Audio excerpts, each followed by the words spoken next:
You say the word I dozens of times a day without hesitation. I think, I feel, I want, I decided. The word slips out effortlessly, as if its meaning were obvious and settled. Yet almost no one ever stops to examine what I actually refers to. This is strange when you consider how central it is. Every problem you claim, every desire you chase, every fear you feel begins with I. If the meaning of that word is unclear, then everything built on it is questionable. That tension is worth sitting with. You may discover what feels most familiar has never been looked at directly. If this kind of questioning interests you, please like, subscribe, ring the bell, and comment on your questions and thoughts. Welcome. This is Richard Clarke. Today, I will talk about what you mean when you say I. At first glance, the answer to what you mean seems simple. You mean your body, your personality, or your history, or your mind, or your ego. But notice how quickly these answers shift around. When you say something like my body, the word my already suggests that the body is something you have, not what you are. The same is true of thoughts, emotions, and roles. You refer to them like they're possessions, as my thought, my role, something you have, your possessions, but they are not who you are. So who is the owner? What does I really mean? In everyday experience, the sense of I usually feels like a location. Many people feel it behind the eyes or in the head.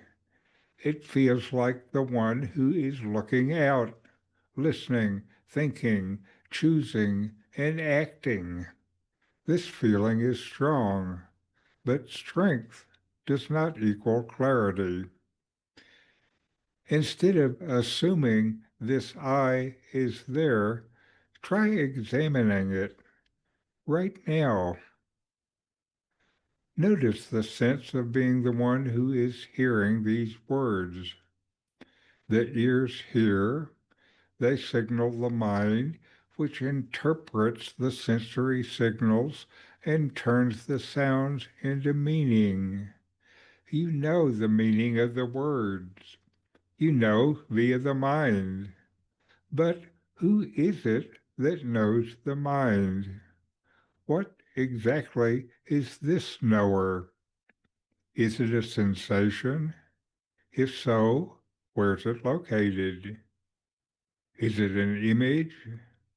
If so, what does it look like? Is it a thought saying, this is me? Can you find the knower anywhere?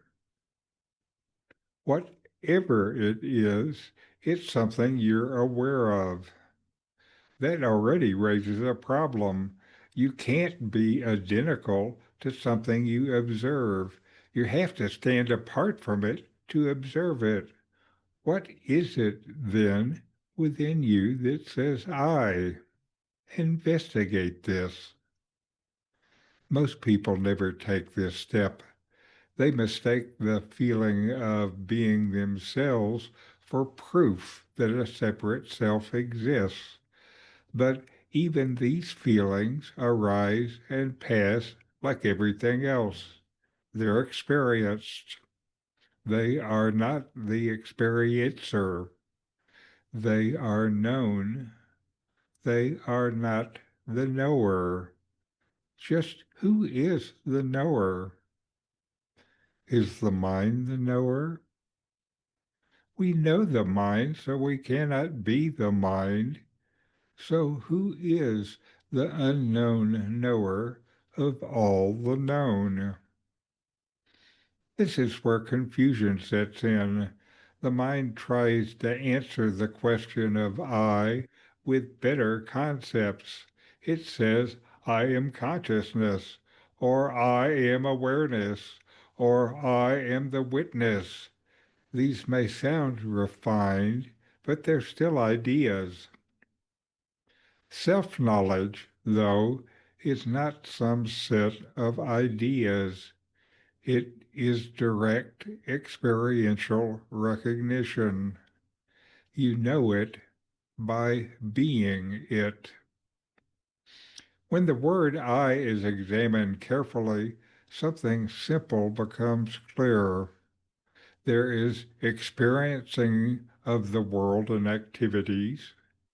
You exist and you know you exist.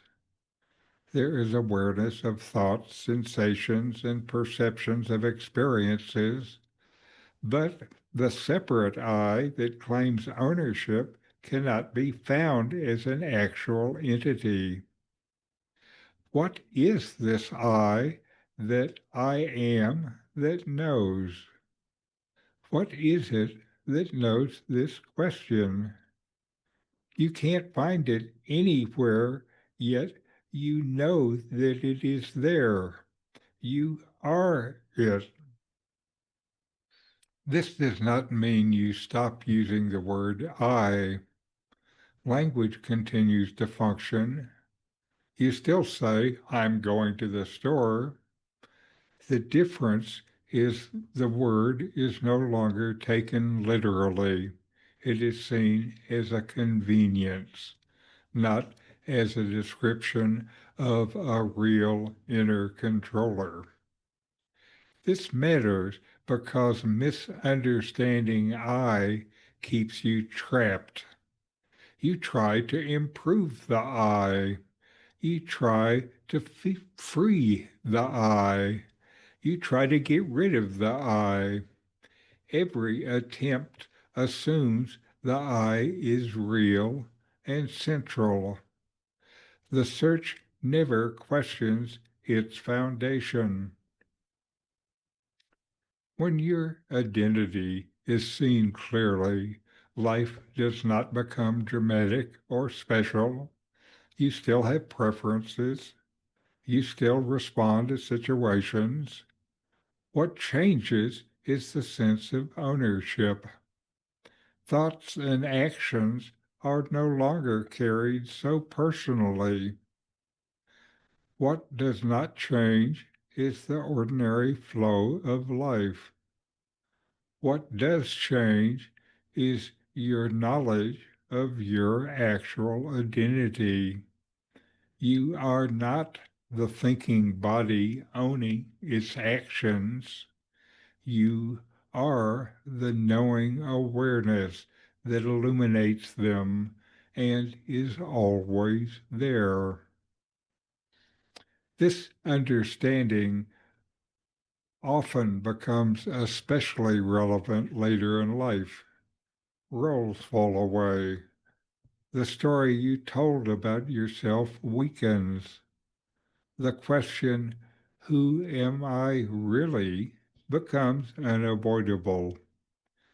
Looking honestly at the word I is simpler than trying to replace it with a better story. Now turn this into inquiry. When you say I right now, what are you referring to in direct experience? Is it something you can see, feel, or locate? If it's something you are aware of, can it truly be what you are?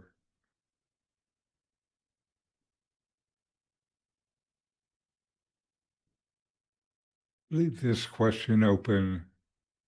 If the word I points to awareness itself rather then a separate person? What changes about how you listen, speak, and act from here? And who are you really? Keep looking inward. Namaste.